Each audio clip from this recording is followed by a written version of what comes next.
Kamusta guys? So, ngayong araw nga guys ay hindi muna POV or mga shorts videos yung gagawin natin.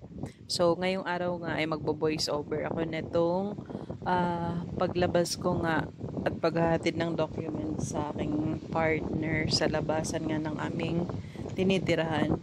So, kung mapapansin nyo guys, nagmamadali na nga ako dyan at malilate na siya sa ka-meeting niya. Nag-chat siya sa akin na naiwan nga daw niya yung kailangan niyang document. So, to the rescue muna tayo.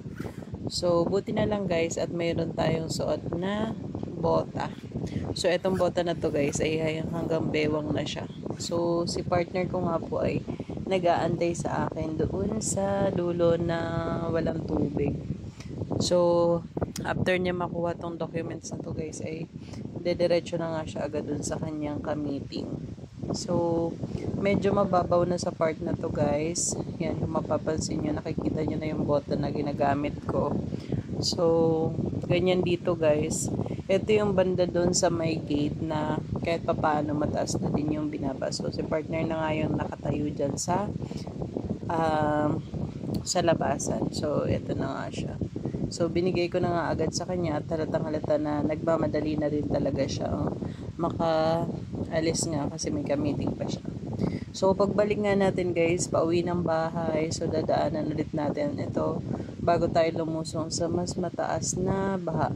So, iniisip ko guys kung saan nga may tindang mga gulay-gulay. Kasi kahit baha dito sa amin guys ay kahit paano meron pa rin mga talipapa na talaga maaasahan na mabibilhan. So,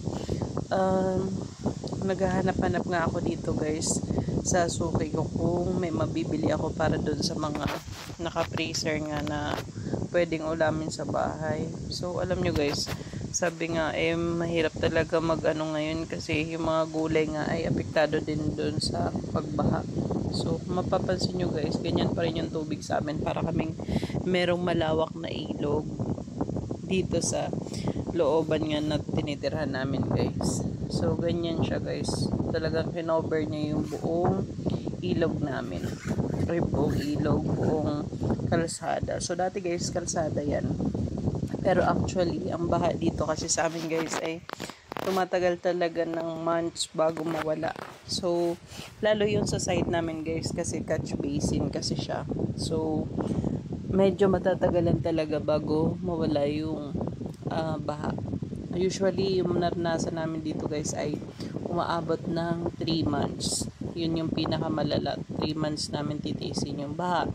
Nagsimula siya dun sa medyo malinaw pa hanggang sa nagiging green na siya at paitim na nga ng paitim. At syempre, sobrang dami na nga ring lamok. So, yan nga guys, kung mapapansin nyo, ito yung ganito kalayo yung dadaanan natin para makauwi nga ng bahay. So, medyo malapit na tayo dun guys sa binibilan ko nga ng gulay. So, ganyan yung itsura nyo guys. Pasensya na kayo at baka mahilo nga kayo sa galaw ng ating video. So, nag-iingat tayo dyan guys kasi nga maraming mga basura katulad yan. Yan yung mga basura na hindi pa nakahakot ng truck. So, every Thursday kasi ang hakutan ng basura dito guys. Pero since baha nga, pahirapan yung pagpasok ng mga truck. So, yung tolda na yun guys, yung may ano na yun, titingin tayo kung meron tayong gulay na mabibili. Kahit anong gulay guys, na pwede natin i-stock sa bahay para kapag kailangan natin magluto, kahit paano may gulay tayong isasangkap. So, nandito na nga tayo guys. Naniningil ako mag voice over guys. So, eto na nga guys, yung maliit na talipapa dito sa amin. So, kahit paano guys, kahit baha, laban lang sila talaga. Nagtitinda pa rin sila. So, meron silang carrots dun guys. Hindi ko naman kailangan ng carrots. Meron din silang saging na nakahang talaga dyan. Pero ang kailangan ko sana is dahon ng kangkong or talbos ng kamote. Kailangan ko nun guys. So, ang mapipili lang natin dito para sa pagsasabaw ko nga ng isda or sinigang is itong okra. May sibuyas pa ako at saka bawang sa bahay. So, hindi ko siya kailangan. Ang mabibili ko lang dito itong okra, talong at saka yung, ano pa bang binili ko dyan? Wala kasi silang gabi guys. Bala ko sana magsinigang. Kaso nga, eto lang yung available sa kanila. Tapos wala silang kahit anong dahon guys. Sobrang apektado talaga dito sa Laguna ngayon yung mga talbos or kahit yung mga kangkong. Sobrang ano guys, pahirapan talaga. So buti na lang inangat din nila tong kanilang tindahan guys para kahit papano, kahit baha ay nakakapagtinda pa rin sila. So malaking tulong talaga to guys, itong talipapa na nandito. So ang nabili ko nga dyan is may sili din ako sa bahay. So yung kapitbahay ko ngayon namimili ng uulamin din siguro nila.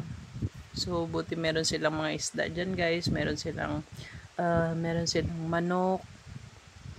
So papaya din pala guys, kumuha din pala ako dyan. Kumuha din ako ng papaya dyan kasi nga inisip ko may manok doon ako na binili. So pwede ako magtinola, pwede ako magsinigang or magsabaw ng isda ng walang dahon muna sa ngayon. Wala munang dahon sa ngayon guys kasi nga ay pahirapan nga at saka sobrang mahal. Yung dating 15 mo lang guys mabibili na dahon ng kangkong at talbos ng kamote, nasa 30 pesos na sa mismong bayan pa ng Binyan. Sobrang mahal talaga guys. So yun na nga, binigay ko na kay ate yung bibilin ko. So antayin ko na lang siya guys na makwenta niya yung aking ano. Nakakatuwa nga dyan kasi yung babae na nandun sa tindahan, hawak niya pala yung binibili ko, tapos hinahanap niya din.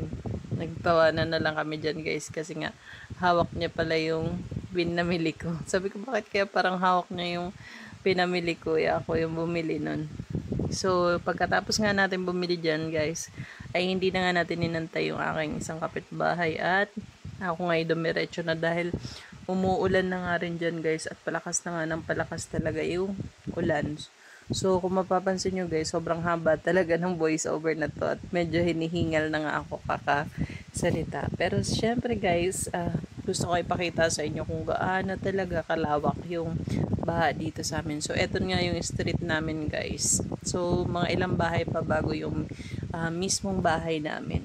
So bago ka makalabas guys, ganito yung dinadaanan namin. Para kami nasa mahabang ilog kapag lumabas ka. So, yung dulo hanggang dulo doon guys ay may baha pa yan guys at saka sobrang lalim at saka sobrang kawawa din sila dyan guys kasi nga kung sa amin 3 months lang, talagang sa kanila umaabot siguro ng 5 months sa bandang dulo guys, yung bandang dulo doon.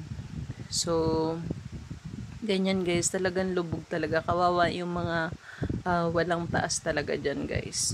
So pasalamat talaga kami guys dahil nga nung naranasan namin dito yung nabaha kami sa loob, talagang pinatambakan na nga ito ng asawa ko yung garahe namin at saka yung sala. So sobrang laking tulong din talaga. So ganyan nga guys siya, sobrang lawak. So etong suot nga pala natin guys ay nasa yellow basket din natin to ha, pwede kayong bumili. Ito yung raincoat siya.